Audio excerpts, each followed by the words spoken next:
Imagine you're in a sea of people.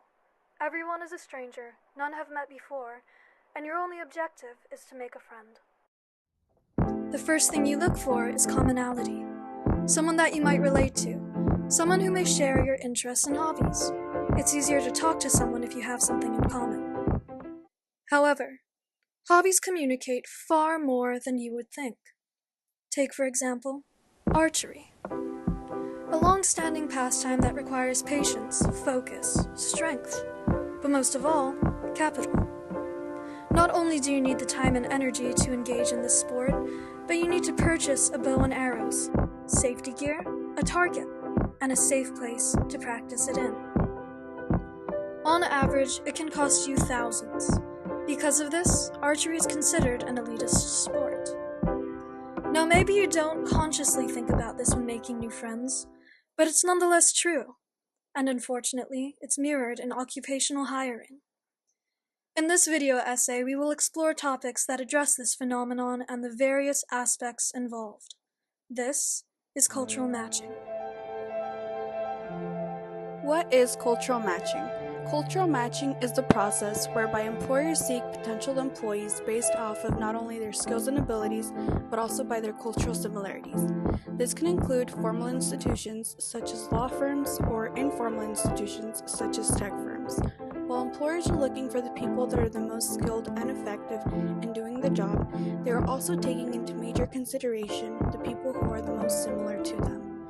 People who they can easily bond with, people who they share experiences with, in short, someone who they can potentially be friends with.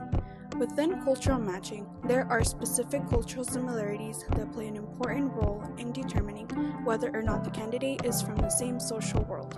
These can be things such as sports, hometowns, college institutions, hobbies, or even clothing such as wearing a blazer instead of a sweatshirt or vice versa. American sociologist Lauren Rivera conducted an experiment under the name of Hiring as Cultural Matching. In this experiment, the focus was the hiring processes of potential candidates applying for elite professional service firms. The resumes of the potential candidates were all similar in relation to the universities they each attended, with the difference of sex, ethnicity, GPA, and extracurricular activities. Throughout the experiment, it became evident that there was a trend of employers using similarities between themselves and the candidates as a basis to evaluate them. These similarities then affected their overall evaluation in three different ways: organizational processes, cognitive processes, and affective processes.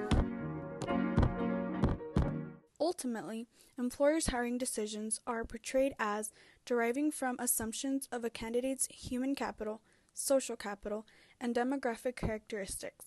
All other variation is attributed to both discrimination and error.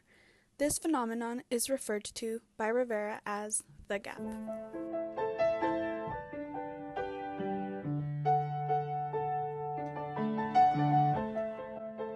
The most noticeable processes are organizational processes, which consist in the conscious search for cultural compatibility or cultural fit in a candidate. Cultural fit can be defined as the perceived similarity to a firm's existing employee base in leisure pursuits, background, and self-presentation. This is often desired by firms as they mistake proper work styles for play styles. It may even make them prefer a candidate that shares their hobbies, upbringing, or academic backgrounds, which includes things such as their alma mater and college pastimes. This consequently makes them ignore a candidate's technical qualifications.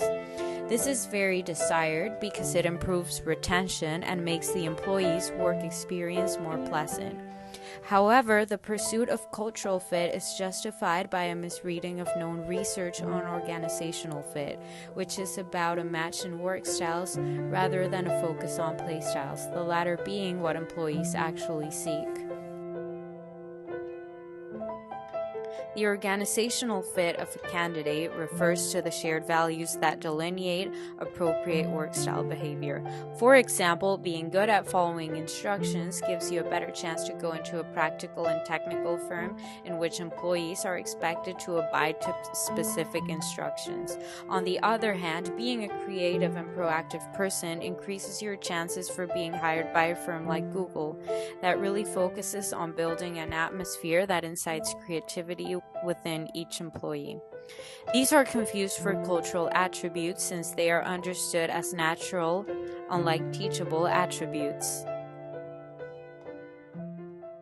Within cultural matching, there is something known as fit evaluation. Fit evaluation usually revolves around a person's similarity to a firm and the firm's culture. An example of firm culture can be a sporty frat-like firm versus an egghead intellectual firm, or similarly a country club elite firm versus a casual, almost scrappy firm. These firm cultures and the person's cultural fit are often determined through leisure pursuits such as rock climbing, squash, scuba diving, hiking, golf, and archery. It is also not uncommon for these leisure activities to require some sort of cultural capital and money, since many activities require equipment or membership fees. Within the interview process, there are two ways or processes through which firms determine an applicant's fit.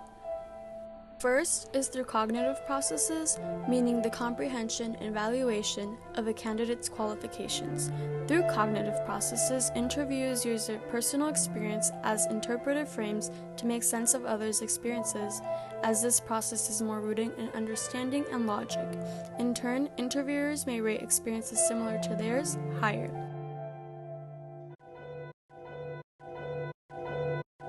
Affective processes are the other way in which fit is evaluated and can be translated into a sense of spark or excitement that the evaluator feels. This in turn can inspire advocacy because of emotional ties and can sometimes waive technical requirements because of perceived familiarity.